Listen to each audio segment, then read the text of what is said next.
Hello, welcome to week 6 of college football. It's kind of crazy that we're already in week 6. I just looked at my calendar. It's already October. I've got to switch it. September feels like I was blacked out for all of it. But we're here. We're in the heart of college football season, and we have some things to discuss. I have my picks pulled up here from last week, which I'll go over briefly. Then we'll jump into this week, who I've got, and other interesting things, fantasy football towards the end. You know the drill. So, last week was awful, pretty much. The first week was great. I only picked 2 L's. This week I only picked 3 dubs, so I went 3-5, which, is one under 500, I suppose. But some really bad beats. I had TCU versus Arizona State. The spread was Arizona State minus 2.5. I picked plus 2.5 for TCU. Lost that. Arizona State won outright. They only won by 3, so that's nice. Houston and Oregon State. Houston did not cover the spread, unfortunately. I picked KU minus 4.5 against Cincinnati. Cincinnati straight up won that game. I thought it was a foolish line going into it, but I guess Cincinnati, I think I was undervaluing Cincinnati and overvaluing Kansas, and now I'm a little terrified for this week because we play Cincinnati, but we'll get to that later. Finally, I had a redeeming win with Kansas State minus 6.5 against UCF. Who would have thought that Kansas State would be my savior this week? Baylor minus 20.5 against Oklahoma State. Big number. They didn't cover it, but they did beat them by 18. So it was up there, but it just wasn't the 3 touchdowns. Utah minus 13.5 against West Virginia. They cleared that without any issue.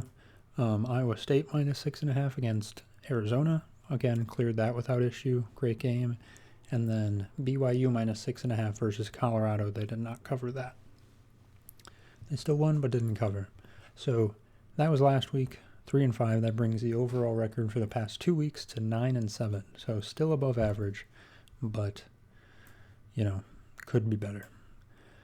So going into this week, we have some interesting things. I guess a little bit. I went to the game for Iowa State last week. A little recap from that, since that was pretty much all I got to see. Didn't get to watch many of the other games. Iowa State, they blew the doors off at the start. They really took a lead early, which was great. And there are a lot of great things on offense. The concern is that there were a lot of injuries. So last week before the game, one of our starting cornerbacks got injured and is out for the season. I believe ACL. And then during the game, our second best cornerback also had an ACL or MCL, one of those CLs. They both had the same thing, but he had an injury and he's out for the season. So our defense is low. That was probably our best position on defense, and now is looking like one of the worst. Our kicking game was already questionable. Our best kicker, who booted a 63-yard field goal in the first game of the season, he's out. We had internal open tryouts, and the backup to the backup kicker is a 310-pound lineman who's a freshman. So that's interesting. He kicked the ball this weekend, and it was decent. So, gained the confidence a little bit. But 2 of our really big strengths going into the season are gone, and that is part of the reason why I think we're not favored in a game against Cincinnati. So I'm going to switch over to, the usual screen. So it's white, flashbang warning if you're in a dark room, and we'll get through the Big 12 slate and beyond. So starting the games, we've got Friday night, West Virginia at BYU. And this is a game that I don't think is going to be much of a game, especially with West Virginia traveling to BYU. I think obviously BYU is going to win. 19.5 is a big point spread, but I think BYU covers it fine. West Virginia has not shown to be very good. I'm glad they won the backyard brawl, but they're not competing at a Big 12 level right now.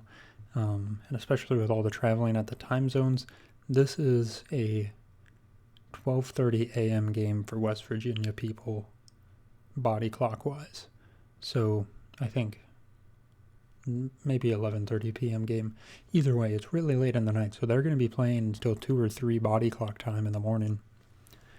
And that's just hard, and they're not that great. So I think this is goes without saying, BYU minus 19.5.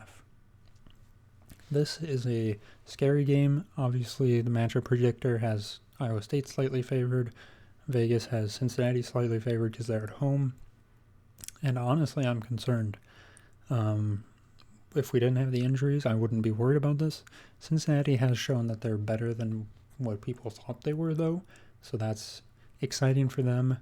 I mean, ideally, our offense can take care of business and our defense can hold and at least keep up with the offense because we need to be able to play complementary football. There's a little bug in here. But who knows? It's worrying, but yeah, honestly, this is a toss-up game in my mind. This isn't going to be a blowout either way, I don't imagine. So hopefully it's at least a close, entertaining game and not a close, boring game, but only time will tell. Definitely way less confident going into this game than at the start of the season, which kind of sucks. Moving on, Kansas State surprisingly picked back up with their win last week against a whatever UCF. Baylor didn't cover their massive spread, but whatever.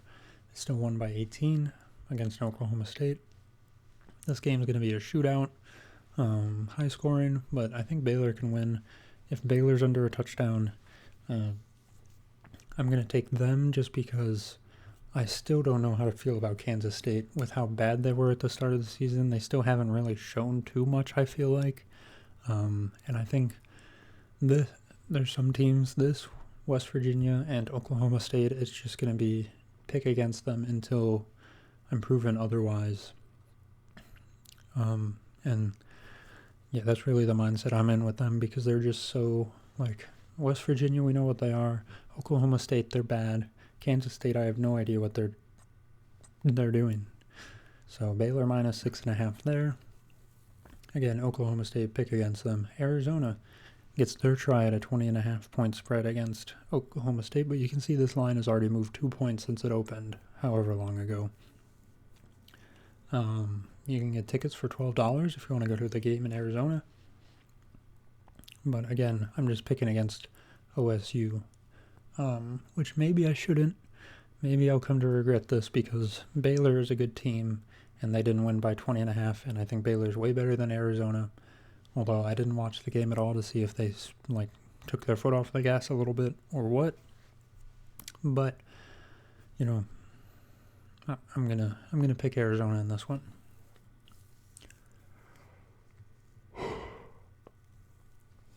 We've got Texas Tech and Houston. And again, I feel like I'm not overvaluing Texas Tech. I think they're a really good team. They're 11th in the country if AP polls mean anything to you. Houston's okay. I'm not putting much stock in them. I'm taking Tech minus 11.5. Cool, it's under the 12-point line, I suppose. It's moved down. But yeah, I'm taking Tech. I don't know much about Houston still. I'm sadly not paying attention to them. But I guess this is, they're both 4-0 overall, 1-0 in the conference. Cool to be a breakout game for one of them, supposedly. But I think Tech is on a roll, and they're going to keep rolling. It's going to take someone tough to stand in their way towards the top of the conference, and I'm glad we don't have to play them. Colorado and TCU. I'm taking TCU minus 13.5. I think they can win by more than that. Colorado, they were close against Baylor. Obviously, BYU obviously only lost by 3. BYU is a good team. I think TCU is a better team, but what do I know? I mean, apparently not as good as Arizona State, which I thought they were better than, but Colorado is not Arizona State. I feel pretty good about this, and every time I make these picks and I look at these charts, I have a majority of the minus spreads, which doesn't feel good, but it's just, I feel like you're better off picking the favorites minus spread than you are with trying to guess the underdog upset. We have, for our last game, Kansas at UCF. There's not too many late games. This is the last game's at a 6:30 for Big 12. Overall, not too many. Well, I'll get to that. $15 if you're in Florida if you want to go to this game. This is where I'm differing. I've kind of sold my stock in Kansas, and I'm picking UCF to cover the 5.5. With them, I don't know why. Honestly, I think it's mostly because the Kansas lost to Cincy, and so I've sold their stock a little bit. I am not confident in UCF, but I'm not confident in Kansas anymore either. And it's only 5.5 points, but, whatever. We're picking the 5.5. Finally, some games that you all have requested. We've got Michigan. I don't think this will be much of a game either. Wisconsin hasn't been impressing to me. I haven't been keeping up with Michigan, but Wisconsin can't really do much against anybody with a pulse, so I'm picking against Wisconsin. I think this 11% leads to probably a larger point spread than this actually is, and Michigan's a good team, so not much to say there. This will be a good game. Someone requested Alabama. I believe that Alabama will win, but I think this does have some higher upset potential. I would not rule out Vanderbilt. They have a 26% chance to win according to ESPN Analytics. I think Alabama will win, but if I were to bet on this game, which I'm not going to, I would take Vanderbilt plus 10.5. I'm not as high on Alabama as I once was. There's probably some bias with coming out of the Saban era and not being amazing, but they're 3-1. They lost to Florida State. They beat Georgia. They beat a good Georgia team, so they're better than I thought they were. But I do think that Vanderbilt is good, and there is upset potential for this game. So I'll leave it at that. And then I've put this game and the Washington-Maryland game on here because I don't know if I've talked about it this season, but last season there was the Big Ten 2+ time zone trend, which I believe I talked about then, which is a betting trend for the Big 12, now that it's a super massive league, where for matchups that at least one team, matchups that one of the teams has to travel at least 2 time zones. So Penn State goes all the way to California, Washington goes all the way to Maryland. And the trend says that you bet the spread of the home team. And last year, this did good. I believe it had a 20% ROI. This year, it is slightly down right now. I think it's 2 wins below 500. But at the start of the season, it was up. But there's just not enough data points to tell, really. So I'm going to keep believing in it, see how it goes for this season. If it doesn't work out this season, I'll probably drop it. But it is an interesting trend. This one's a 2:30 game. This one's a 2:30 game. So this one, maybe not a body clock thing playing into it too much. And it is especially scary when you have like a very good team coming into a very bad team like this. And it's a 26-point spread, and you have to hope that UCLA covers it. But this happened twice in week 1 of conference play, and the spreads were insane, and both of the underdogs covered them. So can't give up hope just because it's a huge spread, I suppose, is the message there. So you would take UCLA plus 26 and Maryland plus 6.5 if you're into that. So that pretty much wraps up college football. That's pretty much all I have. Overall, it seems like not a very eventful weekend in terms of college football games this week. Maybe Alabama, Vanderbilt is one of the bigger ones. The Texas game, Florida, I believe, or whoever they're playing. And then the Miami game could be a huge game too. But other than that, not too much going on. So you can take a break. We'll switch over to NFL now, and I can tell you all about my fantasy teams. Thankfully, I got a win this week. So in one league, I'm 0-4, and the other one, I'm 1-3. But big news, the Bears won again. I thought for sure they were going to choke that when they had the potential to lose on a walk-off field goal, but they blocked the field goal. Unheard of for the Bears, doing something impressive to win the game. Anyways, this is my team in which I won last week. I'm trying to add Romeo Doubs on waiver wires tonight because he went off. I'm assuming everybody else in the world is going to do that too. But this is my team. I've got pretty much no changes to when I first showed. Mark Andrews has been a hate case for me because he is so streaky. Sorry. Unfortunately, after the first 2 weeks, I saw his scores and benched him, and then he got 27 points. So he got me 10 points last week. Fine, whatever. Cortland Sutton was great. Bucky Irving, great this week. Genty, phenomenal this week. Overall, my bench is fine. Travis Etienne is way better than I expected him to be, so I might start, moving him into the starting lineup a bit more. I don't trust the Saints in the slightest. CeeDee Lamb, my first overall draft pick, out for who knows how long. And I can't cut him.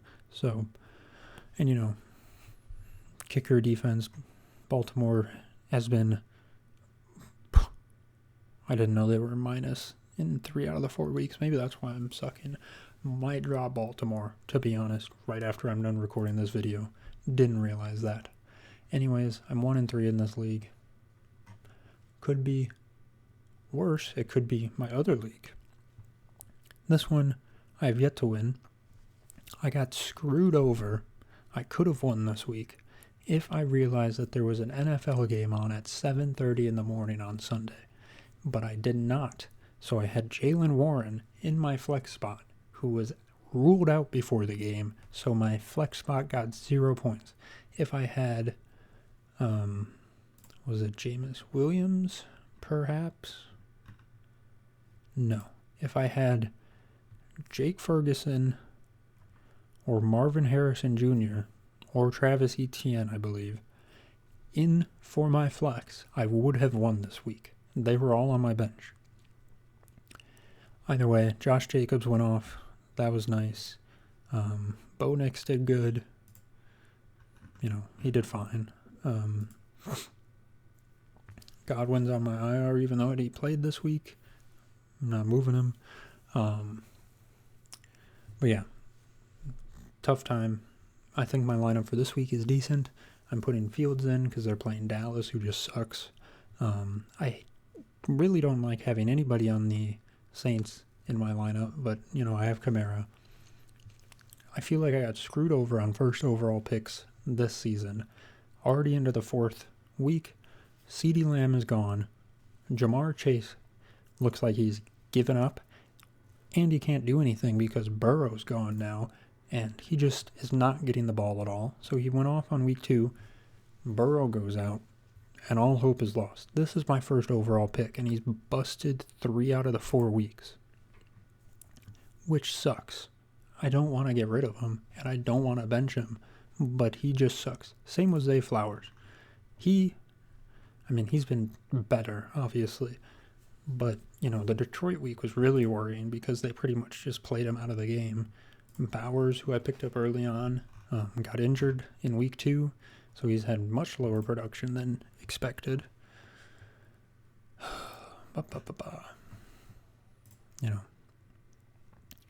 ETN does really good when he sits on my bench. I'm really good at my bench scoring more points than my team this year for some reason, which is a problem that needs to be fixed, but I don't know how to fix it. Whatever. There's nobody on my team who has an opponent rank in the top 10 this week, besides Chris Godwin, and I'm not going to probably start him unless something drastic happens. So hopefully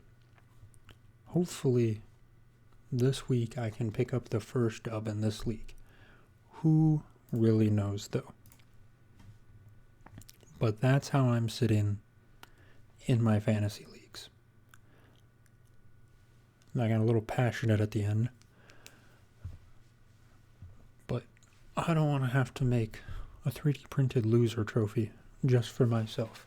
I've been looking at this thing because it's already sitting here. Because I needed to print it for my Etsy shop. What if this thing doesn't leave this apartment at the end of the season?